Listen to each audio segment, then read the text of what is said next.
Seja bem-vindo ao Conversa Capital. Recebemos esta semana Carlos Moreira da Silva, presidente da Associação Business Roundtable Portugal, um grupo de 43 grandes empresas que pretende, com a sua ação junto do Estado e da sociedade, acelerar o crescimento económico e social do país.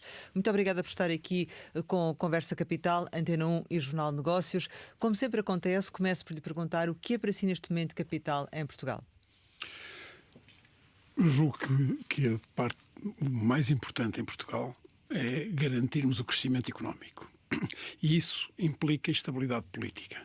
E, portanto, esperamos que dentro de 18 dias possamos ter estabilidade, condições para ter estabilidade política.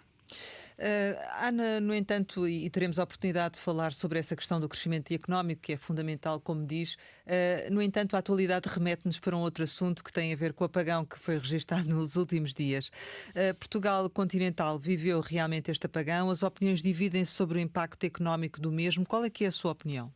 O impacto é seguramente muito alto porque o país parou e, portanto, a riqueza que se cria num dia deixou de se criar. Pelo menos num dia. E, portanto, se dividir o PIB nacional por 365 dias ou por 260 dias úteis, vê que não andará muito longe de um bi. É evidente que há serviços que se mantiveram e tal, enfim, não será tudo porque os hospitais funcionaram, o transporte também em parte funcionou, e, portanto, não é exatamente um bi, mas, enfim, é uma quantia significativa da riqueza que não foi criada. Acha que há setores que evidenciaram as suas fragilidades com este apagão e que se tornaram evidentes? Eu julgo que isto foi um fenómeno inédito, difícil de até hoje, difícil de perceber o que o originou. Uma coisa é certa, as consequências foram piores do que se poderia imaginar. E isso teve implicações não só no fornecimento de energia elétrica, mas num conjunto de outros serviços que, mesmo dotados de alguma capacidade de resistência, ao fim de algum tempo perderam essa capacidade de resistência.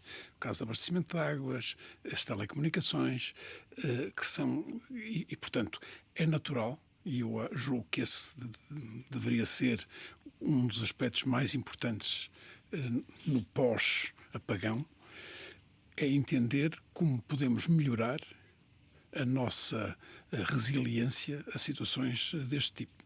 Sendo certo que hoje em dia, quanto mais automatizada e quanto mais utilização de eletrónica de potência existir, mais difícil vai ser o arranque, porque vai ter problemas de diagnóstico e de reinício. Está aqui, enfim, em representação de grandes empresas. Isto vai ser também uma circunstância para estas grandes empresas refletirem sobre o que aconteceu e também elas se prepararem para situações destas ou situações semelhantes de catástrofe, por exemplo? Naturalmente que sim. Enfim, eu julgo que todas as grandes empresas têm planos de risco bastante detalhados e que funcionaram. Não houve nenhuma situação que eu tenha conhecimento, não houve nenhuma situação em que a situação tenha perdido o controle. Portanto, Ficado caótica. E ficasse caótica. Portanto, os mecanismos de gestão de eventos deste tipo e que existem foram implementados e funcionaram. Uhum. Ainda assim não houve muitas vezes capacidade para conseguir a energia necessária para manter a elaboração das empresas, não é? Não, isso não foi considerado. É por isso que eu dizia antes que se perdeu o PIB de um dia, porque não é possível. Mas não deveria ser possível as empresas continuarem a elaborar? É impossível pensar em ter um backup de energia, um backup de uma rede elétrica. É de facto impossível pensar nisso. E ao nível das comunicações, porque aí também houve realmente uma falha que depois agravou a situação, não é? Exatamente. Como eu dizia, tanto a água, o abastecimento de água e o abastecimento de gás e as telecomunicações sofreram muito, e esse é um aspecto que, na minha opinião, e sou um leigo nisto, mas na minha opinião deveria ser revisto qual é o tempo durante o qual as telecomunicações, ou pelo menos algumas telecomunicações, podem ser garantidas para além do normal. Sentiu de alguma forma, a certa altura, que o país estava demasiado vulnerável? Ou seja, a situação poderia ter efetivamente corrido pior do que aconteceu? Ou seja, eu tive experiências diferentes. Apercebi-me de situações diferentes. Mas, por exemplo, fiz uma viagem de avião entre 2 aeroportos portugueses sem problema nenhum e a horas. Portanto, e os aeroportos não estavam um caos. Eu não estive em Lisboa, mas os aeroportos não estavam um caos. Portanto, parece-me que houve capacidade para adaptação e os únicos casos que eu vi, não diretamente, foi no aeroporto de Lisboa, que têm sido mais complicados. Pode ter havido também aqui casos de empresas que sofrem consequências que vão além daquele dia. Estou a pensar em empresas eletrointensivas cujo rearranque não é como o frigorífico lá de casa, começa imediatamente a trabalhar. Há casos desses? Há muitos casos desses. Quer dizer, como dizia, hoje em dia, com o nível de automação e de digitalização que existe nas empresas, especialmente industriais, mas não só industriais, o rearranque normalmente tem problemas porque a eletrónica de potência é mais vulnerável e é muito difícil diagnosticar onde é que está o problema. E, portanto, enfim, é natural que as empresas demorem mais 6 a 12 horas para voltarem ao seu estado normal. Encerremos então este capítulo, passemos para outro. Como é que define Portugal do ponto de vista económico, olhando ainda numa visão geral? Somos um país solidário ou, se calhar, talvez um pouco, isto é uma provocação, invejoso em termos de sucesso dos negócios? O adjetivo é seu, eu não usaria. A pergunta é minha.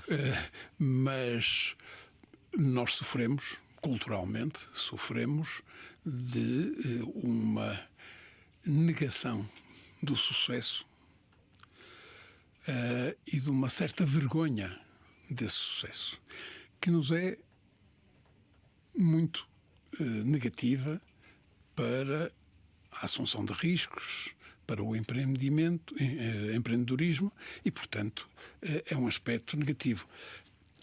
Esta cultura, que está enraizada há muitos séculos, vai demorar tempo a mudar. Mas é curioso dizer isso porque, simultaneamente, nós festejamos os feitos coletivos, não é? No futebol, enfim, e em mais algumas coisas. Não nos é negócios. Não é verdade nos negócios, não. Repare que, normalmente, a postura da opinião pública relativamente aos êxitos é, no mínimo, Estou-me a lembrar com dúvidas. Estou-me a lembrar do caso recente da Auto Europa, por exemplo. Não, esse foi um grande caso, um grande exemplo de sucesso. Mas não sei como é que é visto por toda a gente. Nós temos muitos sucessos. A questão é saber se os celebramos adequadamente ou não. E temos muitos sucessos, mesmo em pequenas e médias empresas, com um grande êxito, com crescimento acelerado, e que, portanto, deveríamos festejar. E o que nos leva também à pergunta da questão de somos ou não um país bom para investir, isto tendo em conta também o seu próprio historial. Uma ligação muito longa e de todos conhecida à BA Glass, enfim, com o sucesso que se conhece, passou por diferentes ciclos políticos, diferentes contextos e conjecturas nacionais e internacionais. E daí a minha pergunta, tendo em conta esse histórico, Portugal é ou não um país bom para se investir? Ouça, eu não quero aqui referir os casos concretos da BA, porque estou aqui noutra condição, mas aquilo que diria é que, infelizmente, não. Infelizmente, Portugal tem entraves ao crescimento das empresas e, de alguma maneira, e de uma forma silenciosa, empurra as empresas que crescem para fora. Isso continua a verificar-se? Continua a verificar-se enquanto tiver um sistema de imposto sobre empresas que é progressivo. O natural é que a empresa pense: se eu vou investir mais, onde é que eu vou fazer? Cá ou noutro sítio? Se o mercado, ainda por cima, normalmente estará fora, não faz muito sentido investir cá e passar a pagar uma taxa de 30% ou 31% de imposto de IRC. Portanto, este é um fator muito crítico. Não é o único. A burocracia é outro. Os licenciamentos industriais são complexos portanto, não é muito fácil atrair investimento. E já vamos às propostas concretas, já passou por elas ao de leve da BRP para o desenvolvimento do país, mas deixe-me terminar este capítulo perguntando-lhe se, independentemente de Portugal ser ou não amigo do investimento, se há capital para o investimento em Portugal. Ora bom, uma forma de arranjar capital para o investimento é tornar o país atrativo para esse investimento. Naturalmente que o país tem tido um déficit muito grande de investimento nos últimos anos, quer de investimento público, quer de investimento privado. Eu julgo que, se não analisarmos os fatores que condicionam este investimento, estamos a pôr em risco o crescimento económico. Porque sem investimento não há crescimento. Investimento e inovação são as duas alavancas que nós temos para crescer. Se não fazemos investimento, e portanto temos que criar condições para fazer investimento. Uma das propostas que fazemos no nosso manifesto para a discussão eleitoral é exatamente relativamente ao investimento, dizendo que todo o investimento em ativos fixos corpóreos deveria estar isenta de IRC, porque é capital que é investido diretamente na empresa. E, portanto, são soluções que nos parecem importantes. Mas também é preciso olhar com cuidado para o custo do fator trabalho. Portugal tem um garrote fiscal, enfim, que a OCDE chama tax wedge, altíssimo relativamente ao seu nível de rendimento. E precisamos de reduzir isso. E hoje nós temos, e de uma forma progressivamente maior, número de pessoas tolhida no salário mínimo, com um salário médio, enfim, nos últimos 2 anos houve alguma melhoria, mas com um salário médio junto ao salário mínimo, demonstrando que não há classe média. E por isso nós fazemos uma proposta muito clara: reduzir, não taxar os 5 primeiros escalões do IRS, até uma remuneração que seja 1,5 vezes a média da remuneração nacional. Porque pensamos que isso, além de melhorar a qualidade de vida de 60% dos agregados familiares, além disso, tem um impacto indireto importante na economia, no crescimento da economia. Falava, portanto, dos entraves ao investimento, mas certamente, e porque há empresas que ainda assim optam por investir em Portugal, há também vantagens no nosso país para fazer esse investimento, ou nem por isso? Claro que sim. Claro que sim, e estas coisas não são absolutas e é uma questão de gradação. E eu diria que há vantagens, uma delas é os recursos humanos. Nós fomos criando ao longo das últimas décadas um conjunto de quadros bem formados e com um valor importante, que são um ativo muito importante para quem investe em Portugal. O que temos é que corrigir as suas remunerações, ou pelo menos os seus rendimentos líquidos, porque senão os nossos melhores quadros vão-se embora. É o que tem acontecido.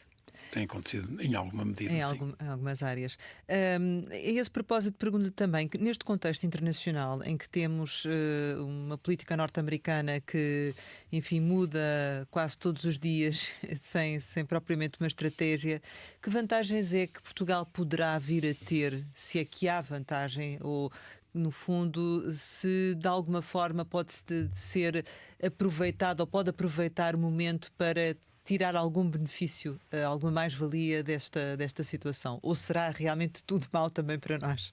É uma pergunta muito interessante e eu acho que a resposta é positiva. Eu tendo a ser otimista e as dificuldades também trazem oportunidades. E eu julgo que nós temos duas oportunidades para construir. Uma primeira, o nearshoring ou friendly shoring, portanto, mais investimento em Portugal para evitar as tarifas das importações. E, portanto, é natural que isso aconteça. Enfim, desde o Covid, que o problema do rearranjo das cadeias de abastecimento pôs isso em causa e hoje é mais premente fazê-lo. E de que geografias é que poderia ser esse investimento? Ouça uma coisa, naturalmente que os asiáticos estarão em número 1. Mas o segundo aspecto que eu acho que é muito importante é transformarmos a Europa numa Europa, que hoje não é. Nós hoje temos... Cada Estado tem as suas regras, dificilmente se consegue usar o mercado europeu com os seus 450 milhões de habitantes como se fosse um mercado. E há muitos exemplos, enfim, e vê, por exemplo, os nossos unicórnios, que temos proporcionalmente bastantes. Suponho que há 2 em Portugal. Os outros foram-se todos embora. Certo. Ora, bom, nós temos que ter capacidade para reter essas pessoas. E para isso, e um dos fatores importantes é transformar a Europa de facto num mercado único. Que hoje não é. Ao nível do mercado interno. Ao nível do mercado interno. E isso ajudar-nos a ser mais atrativo para o nearshoring das atividades, não só industriais de serviço.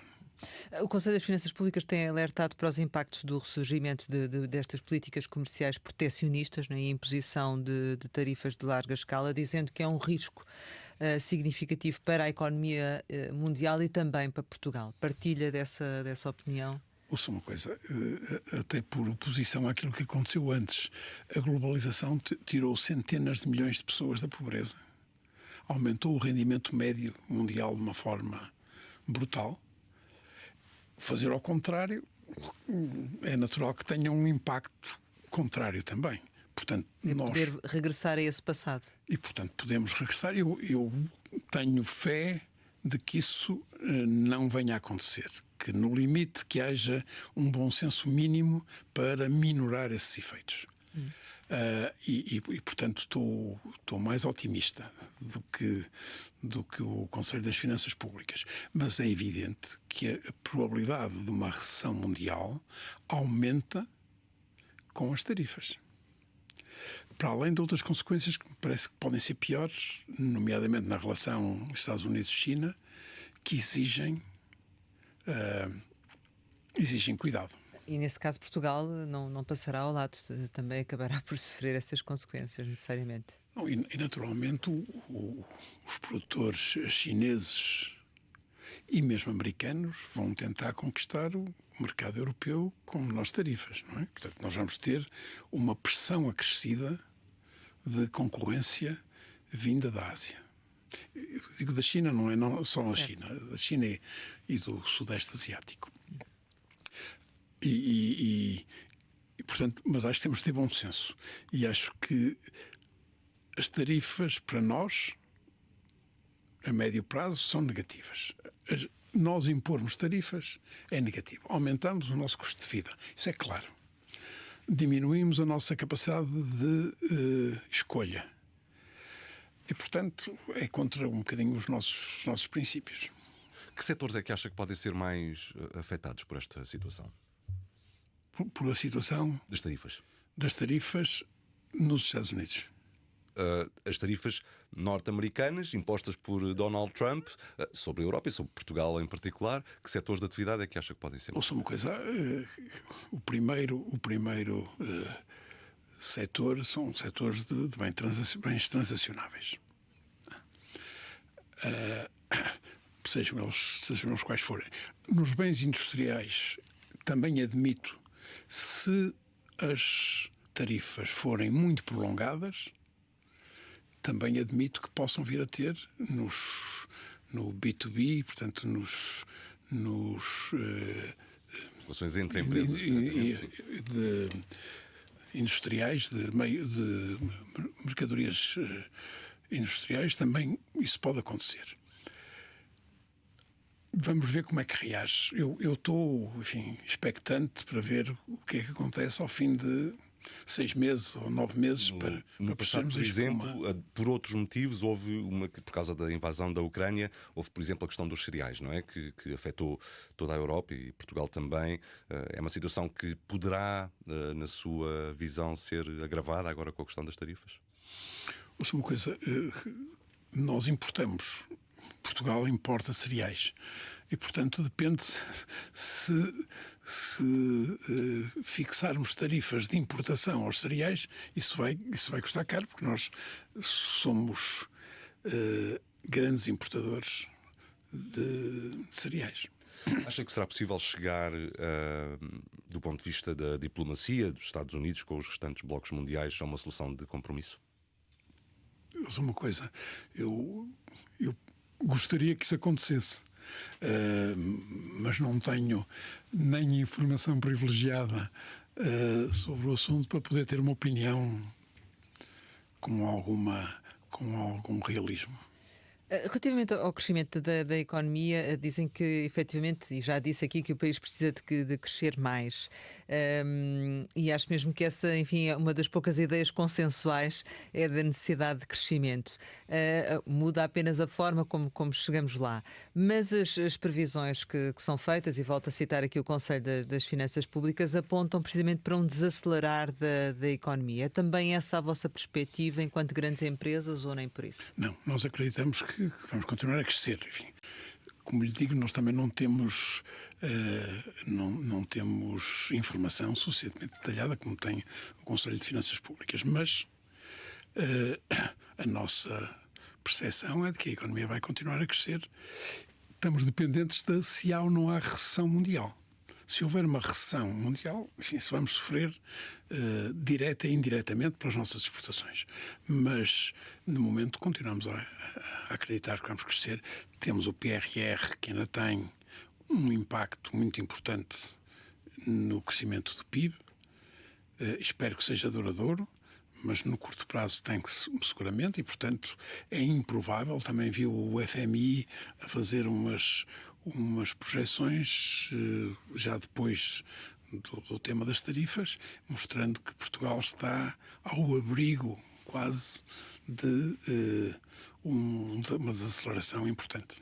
Mas estão a confiar, sobretudo, na continuidade do consumo, ou seja, da procura, a manutenção da procura, ou essa procura até pode ser crescente, e no poder de compra também das pessoas? É isso que vos faz acreditar que o país vai crescer, ou é porque as empresas estarão aqui, temos novas empresas, haverá um crescimento a esse nível? Enfim, é assente em quê? Eu acho que há as duas coisas. Sim. Bom, aquilo que nós propomos é que sejam 3, não é? Portanto, é que se aumente a capacidade de consumo, reduzindo os impostos de quem tem menores rendimentos. Número 2, aumentar o investimento, facilitando a tributação do valor empregue. Terceiro, melhorar as exportações. Portanto, estas 3 coisas devem fazer com que ajudar o crescimento. Mas quando diz que quando está otimista e que diz que efetivamente acha que vamos continuar a crescer, é porquê? É assente em quê? É assente no pressuposto de que vamos conseguir aumentar o rendimento disponível dos portugueses, que vamos conseguir investir mais e, portanto, aumentar a capacidade industrial e de serviços da economia e, com isso, aumentar as exportações.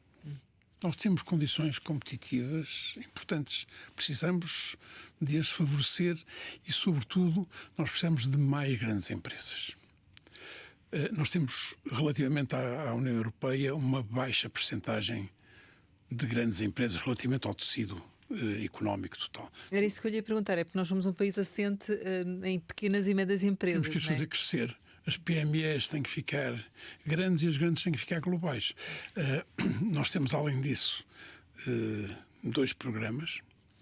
Um programa para jovens adolescentes, empresas jovens adolescentes, que nós caracterizamos como empresas com rápido crescimento, a quem oferecemos uma espécie de mentorship com um dos CEOs das nossas 43 associadas para ajudar esse processo. E temos um outro programa para as PMEs em geral, de metamorfose, porque identificamos que um dos fatores mais importantes ao não crescimento das empresas é a falta de governação. E isto tem muito a ver com empresas familiares, que não tem mal nenhum, mas quando não se conseguem libertar de uma pessoa, acabam por ser à sua dimensão, maior ou mais pequena. Portanto, a profissionalização da gestão e do governo das empresas, no estudo que fizemos, é um dos maiores aceleradores para o crescimento. E, portanto, esse programa Metamorfose também com base em quadros dos nossos associados para apoiar empresas PMEs, enfim, muitas médias e eu diria até grandes, até 150 milhões, há muitas empresas que poderiam beneficiar desse processo. Sendo que as grandes empresas também querem que outras grandes empresas venham para cá e para elas também seria vantajoso? Isso não tenho a dúvida. O aumento, repare, o nível de exigência, das qualificações e o nível de exigência do governo só faz bem a toda a economia. Deu há pouco o exemplo da Alta Europa. A Alta Europa foi responsável por o crescimento de todo um setor industrial português, hoje, que vai muito além da Alta Europa e que vai muito além de Portugal. Mas isso continua a acontecer, ou seja, as grandes empresas continuam a promover esses postos de trabalho indiretos. E o crescimento, muitas vezes, fora de Portugal, enfim, porque teremos a ambição mais alargada, mas continua a crescer. Repare, as 43 empresas do BRP, em 2023, investiram muito mais que o Estado nos últimos anos. E mais de metade desse investimento foi fora de Portugal. O que não está mal, mas poderá eventualmente ser ponderado de outra forma se os incentivos certos existirem. E 24 também foi o mesmo? Também aconteceu a mesma coisa? Ainda não temos informação para lhe poder dizer. Mas isso. tendencialmente terá acontecido o mesmo? Ou acha que já houve mais investimento a ficar em Portugal? É capaz de a coisa se ter equilibrado um bocado, mas... Ou seja, mais capital a ficar em Portugal para investimento? Sim. Uhum. Já defendeu aqui, em relação ao IRS, que os primeiros 5 escalões não devem ser taxados, ou seja, até 1,5 vezes o vencimento médio em Portugal, mas tanto quanto sei, a BRP defende que até 2030 existam apenas 3 escalões de IRS. O que lhe pergunto é se tal opção não corre o risco de penalizar as pessoas com rendimentos mais baixos. Eu vou usar o resultado de um estudo feito pelo Gabinete de Planeamento do Ministério das Finanças, quando foi feito o aumento de escalões de 5 para 7, que não é verdade. É porque nós temos 9 mais 2 escalões, acima dos 9. Portanto, passamos de 7 para 9. O Gabinete de Estudos do Ministério das Finanças disse que aumentou a progressividade, mas não beneficiou a desigualdade. Porque o sistema da redistribuição é um sistema muito pesado. E, portanto, o valor marginal dessa progressividade não se reflete necessariamente no bolso das pessoas, das menos que têm menos ordenados mais baixos. Portanto, ouça uma coisa, eu acho que vale a pena às vezes perguntarmos se os outros são diferentes, porque é que nós devemos ser assim tão especiais. Há 15 países na União Europeia que têm 3 ou menos escalões no IRS. Não há nenhuma com mais de 7. Nós temos 11. Vamos ter um bocadinho de sentido comum e perguntar porquê é que eles farão de maneira diferente do que nós fazemos. E é por isso que nós acreditamos, primeiro, que essa medida de reduzir de 11 para 6, imediatamente, tornando nula a tributação das remunerações até mais ou menos 2.000 euros brutos por mês, que permite fazer um primeiro esforço. E até ao fim da legislatura deveríamos passar de 6 para 3. Este é um mecanismo muito importante para promover o sucesso e a ambição. Repare uma coisa. Uma pessoa em Portugal que ganha os 2.000 euros por mês, 28.000 euros por ano, se tiver um aumento de 500 euros, sabe quanto é que desses 500 euros vai para o bolso da pessoa?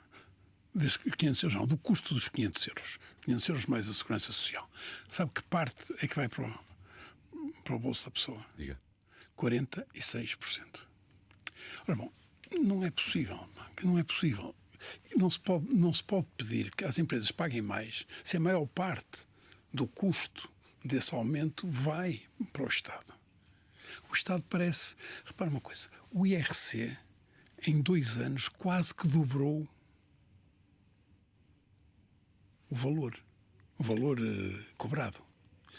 O IRS, em 2 anos, subiu 2,5 mil milhões. 2,5 mil milhões de euros.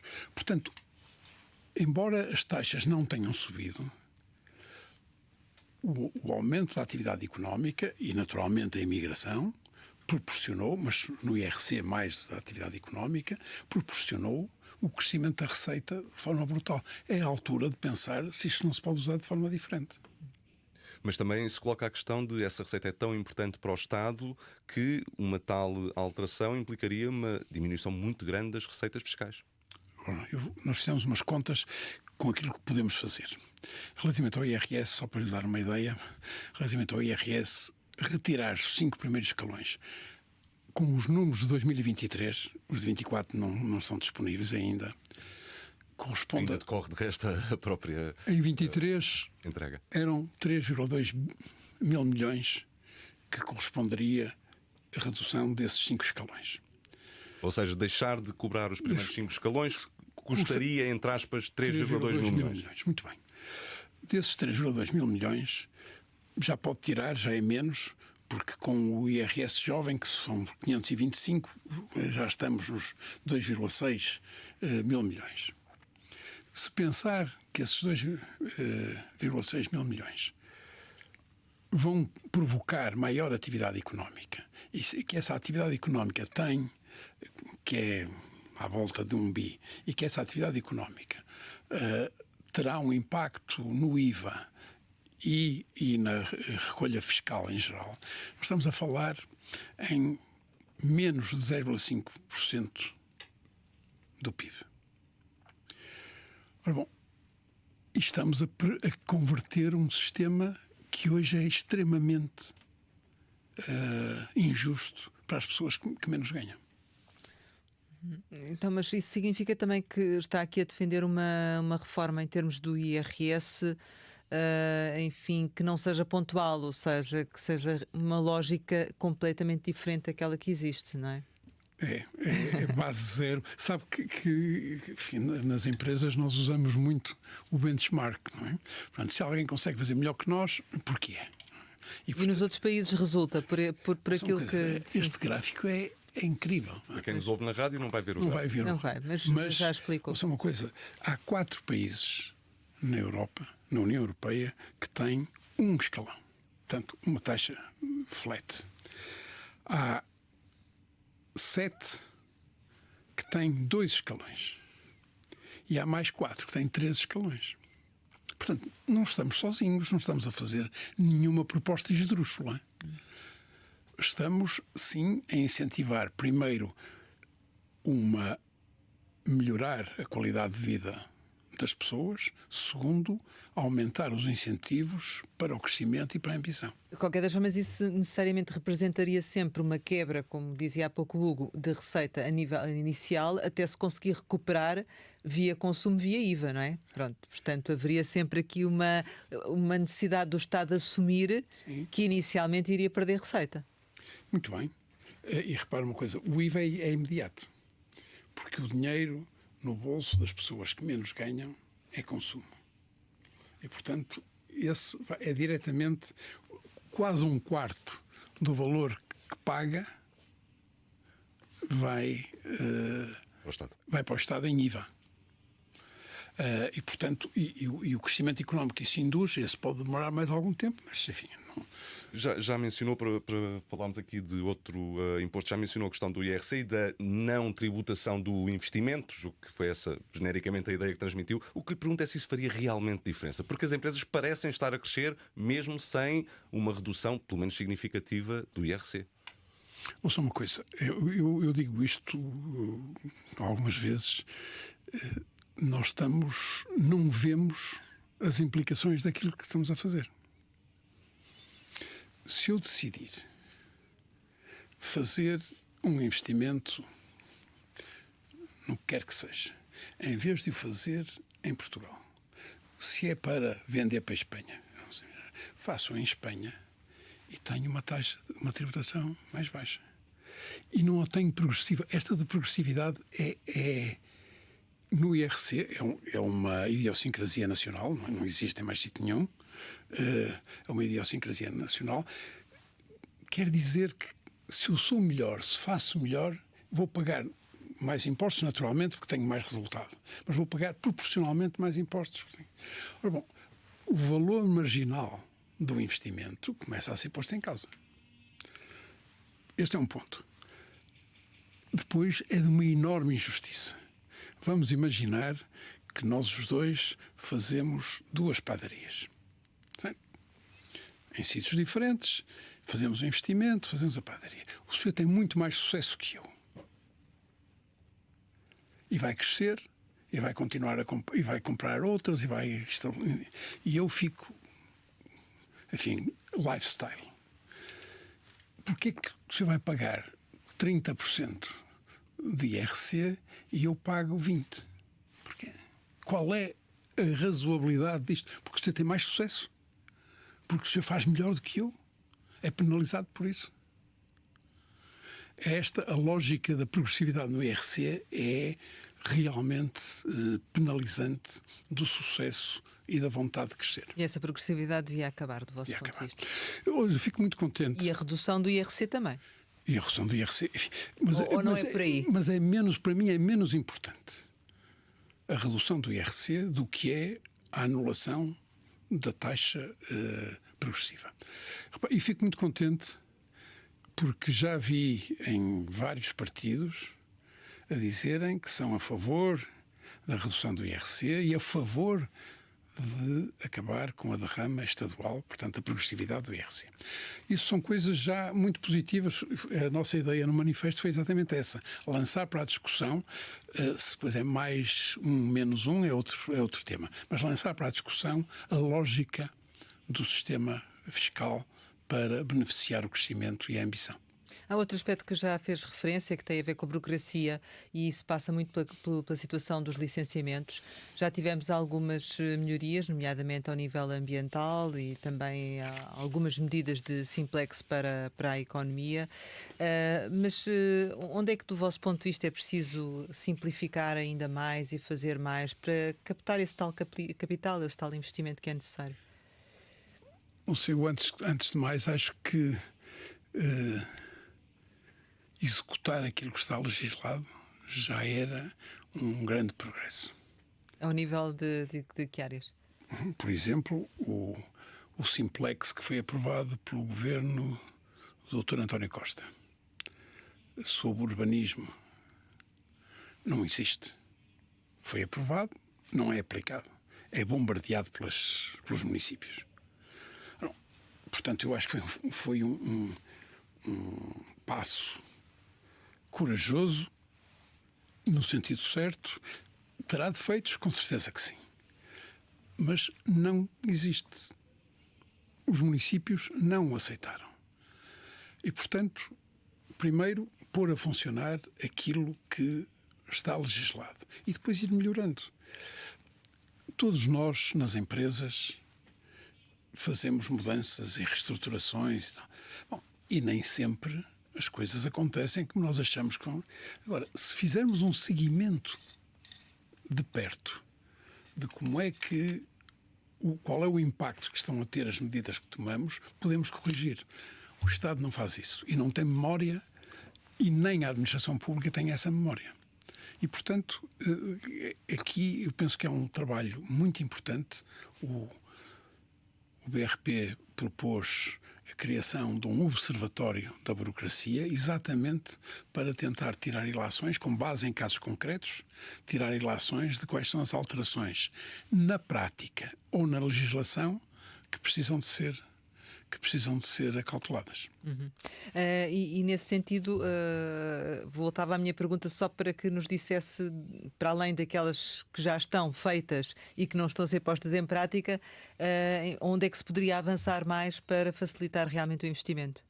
Licenciamento industrial é outro dos temas que exige. Mas houve muita coisa que mesmo assim aconteceu por causa do PRR ou não? Ou seja, facilitou-se um pouco ou nem por isso? Eu não tenho a certeza. Não tenho a certeza. E sabe que o facilitar as coisas, se não estiverem bem organizadas, depois tem ressacas que não são. Que aumentam. Tudo o que não é claro aumenta a probabilidade de corrupção. Ou seja, isso também significa que ainda não alcançámos o patamar da transparência necessário? Não alcançamos. E, portanto, esse risco de efetivamente essa burocracia ser um alimento para a corrupção existe?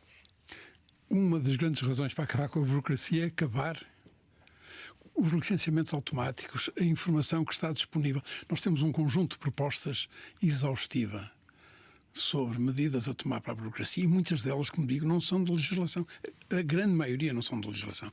Pôr a funcionar um sistema da administração pública a falar com o outro e ter os dados, a informação disponível. Nós percebemos que a grande maioria dos atrasos na burocracia é entre entidades da administração, seja central ou regional ou local. Quem é que é mais transparente? O Estado ou as empresas neste momento? Ou seja, eu não consigo responder a isso porque não tenho elementos para o fazer. Mas pelas empresas pode falar? Há algumas. Enfim, uma coisa, há de tudo e a transparência pode ou não ser um valor prezado pelas empresas.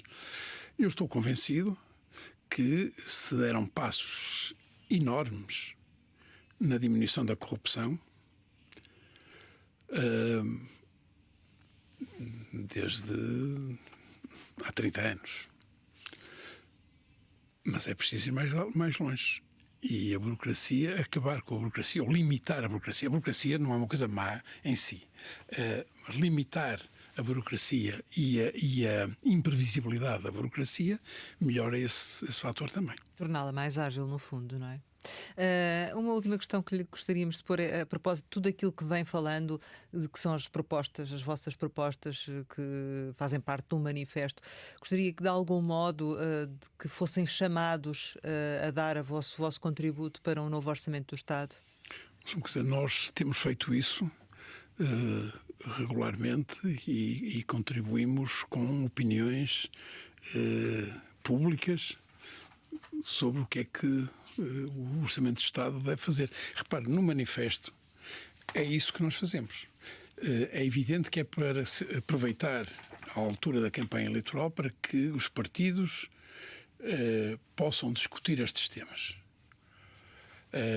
E, portanto, mas naturalmente que para o orçamento é muito importante e falo-emos. Ou seja, a vossa atividade continuará na perspectiva de continuar a dar contributos? Certo, sempre. É para isso que existimos. Chegamos ao final e, como habitualmente, costumamos lançar algumas palavras para uma resposta rápida. A primeira é EDP. É a maior empresa nacional, com uma parte muito importante de engenharia, de conhecimento, e que é um exemplo de crescimento para todos nós. Se puder, para uma resposta um bocadinho mais rápida. Belmiro de Azevedo. A pessoa a quem mais devo na minha vida. Papa. Um homem especial. Paz. Aquilo que nós ganhamos com o fim da Segunda Guerra Mundial e que espero que não venha a ser estragado. Férias. Gosto muito. Livraria Civilização. Isso foi o primeiro sítio onde eu trabalhei. Há 60 anos, talvez. Não, 50 e tal anos. E que desapareceu, entretanto. Lá está, umas empresas familiares que às tantas não conseguem